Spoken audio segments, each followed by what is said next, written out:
News diary channel में आपका स्वागत है। मैं हूं राकेश त्रिपाठी।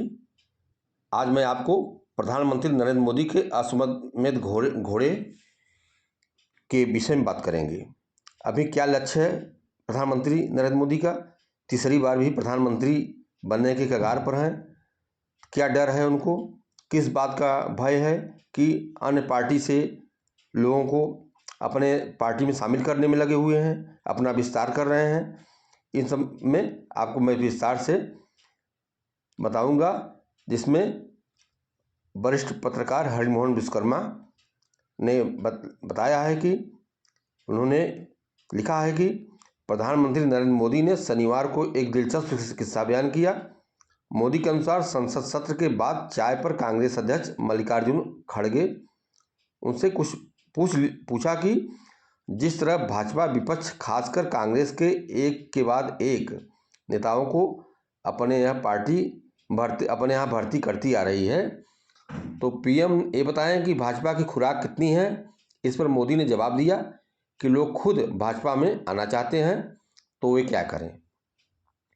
यह किस्सा यह बताने के लिए काफ़ी है कि अभी भाजपा में और भी विपक्षी नेताओं खासकर कांग्रेस के आने की संभावना है। भाजपा एक के बाद एक विपक्ष के स्तंभों को गिराती जा रही है।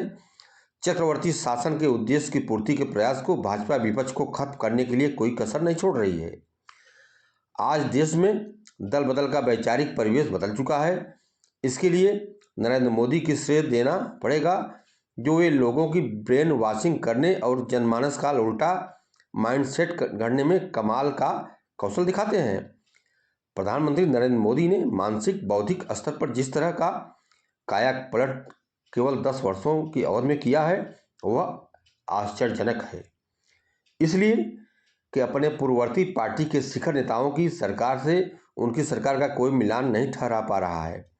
लोकसभा चुनाव की बेला में पार्टी अपना यह इरादा बता चुकी है कि उनकी पार्टी विपक्षी गठबंधन के घटक दलों और प्रमुख विपक्षी नेताओं को पार्टी में शामिल कराने का अभियान चलाएगी। सबने देखा है कि इस अभियान को शुरू होते ही कैसे एक के बाद एक विपक्षी मोहरे भाजपा के वशीभूत होते ही चले गए। नीतीश कुमार, जो इंडिया गठबंधन के रचयिता थे, रातों रात भाजपा के साथ जा मिले। उधर राष्ट्रीय लोकदल नेता जयंत चौधरी ने इंडिया गठबंधन का विभीषण बनकर पहले बाकायदा भाजपा के साथ होने के पहले उनके नेताओं के साथ संपर्क किया और अपने दादा चौधरी चरण सिंह को भारत रत्न दिलवाने सहित लंबी सौदेबाजी की। जब भाजपा ने उनकी मांगें पूरी कर दी तो यह कहते हुए उन्होंने भी पाला बदल दिया कि मैं अब किस मुंह से उनका विरोध करूं। उन्होंने यहाँ तक कह दिया कि प्रधानमंत्री नरेंद्र मोदी ने तो मेरा दिल जीत लिया है। राहुल गांधी भारत जोड़ो न्याय यात्रा पर निकले हुए हैं। उधर इंडिया गठबंधन का कुनबा बिखर रहा है।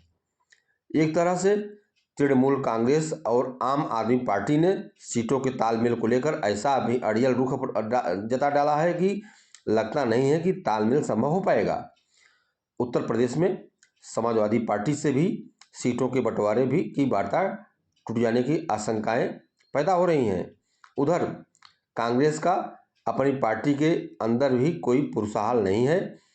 पंजाब में नवजोत सिंह सिद्धू के बयानों को सुनकर राजनीतिक प्रेक्षक उन्हें लेकर कहने लगे हैं कि बदले से मेरे सरकार नजर आ रहे हैं।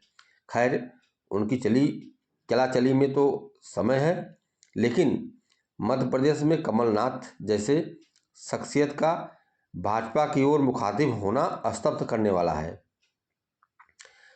कमलनाथ संजय गांधी की उस समय की बदनाम टोली के अग्रणी सदस्यों में थे और माहौल ऐसा था कि जनता पार्टी का कोई नेता संजय गांधी की टोली के कमलनाथ जैसे व्यक्ति को पार्टी में शामिल नहीं करा सकता था। लेकिन अतीत के इस अध्याय को अनदेखा भी कर दिया जाए तो सोनिया गांधी ने भी उनके साथ कम निर्वाह नहीं किया है। वे अपने बेटे नकुल नाथ के साथ पहले भी प्रधानमंत्री नरेंद्र मोदी से मुलाकात करते रहे थे, जिससे कांग्रेस की साख को बड़ा बट्टा लगा। फिर भी पार्टी नेतृत्व उन्हें टोक नहीं सका। कांग्रेस के उत्तर प्रदेश के बड़े नेता और प्रियंका गांधी के समर्थक प्रमोद कृष्णम भी भाजपा में आ चुके हैं। उधर कांग्रेस के एक और दिग्गज मनीष तिवारी के बारे में भी कयास लगाया जाने लगा है, मीडिया में चर्चा आने लगी है कि वे भी भाजपा के संपर्क में हैं और लुधियाना सीट से उम्मीदवार बनाने की शर्त पर कभी भी भाजपा में जा सकते हैं। महाराष्ट्र में पूर्व मुख्यमंत्री अशोक चौहान ने कांग्रेस से जब इस्तीफा दिया था तो भाजपा में जाने के लिए उन्होंने यह कदम उठाया। देखना यह है कि नरेंद्र मोदी का अश्वमेध यज्ञ का घोड़ा कांग्रेस और विपक्ष के किन किन दिग्गजों के दरवाजे पर खड़ा होकर उन्हें भाजपा के शरणागत होने के लिए बाध्य करने वाला है। लेकिन सवाल यह है कि भाजपा क्या कमजोर है जो उसे चुनाव से के पहले नेताओं को दूसरी पार्टियों से आयात करना पड़ रहा है। स्थिति यह है कि रामलला के अयोध्या में प्राण प्रतिष्ठा के समारोह की चकाचौंध के बाद भाजपा इतनी छा गई है कि उसे पहले से ज़्यादा बहुमत मिलने में किसी को संदेह नहीं है। यही तो कारण है कि कांग्रेस के लिए लंबे राजनीतिक रेगिस्तान के सफर को भांपकर उसके सारे सुविधाभोगी दिग्गज एक एक करके भाजपा की गोद में गिरते जा रहे हैं, जबकि भारतीय जनता पार्टी में भी बेहतर तरीके से समायोजन को लेकर कोई आश्वस्त करने वाली स्थिति नहीं है। आयातित नेताओं का भविष्य भाजपा में क्या होगा इसका अनुमान लगाया जा सकता है, फिर भी उन्हें भाजपा की छांव में सुकून महसूस हो रहा है। मैं आपके बीच में सवाल यह उठाना चाहता हूं कि सवाल यह भी है कि भाजपा को आयातित नेताओं की गरज क्यों है। इस बिंदु पर मनन करते हुए काफ़ी खतरे आंखें के सामने उभरते नजर आने लगे हैं। यह शुरू से ही स्पष्ट है कि मोदी विपक्ष विहीन लोकतंत्र चाहते हैं और विपक्ष के सफाई के लिए साम दाम दंड भेद उन्हें सब कुछ मंजूर है। मोदी का आंकलन यह है कि विपक्ष में अकेले कांग्रेस ऐसी पार्टी है जिसका राष्ट्रीय कलेवर इसलिए वह खत्म हो जाए तो देश में भाजपा के निर्द्वंद्व शासन की राह प्रशस्त हो सकती है।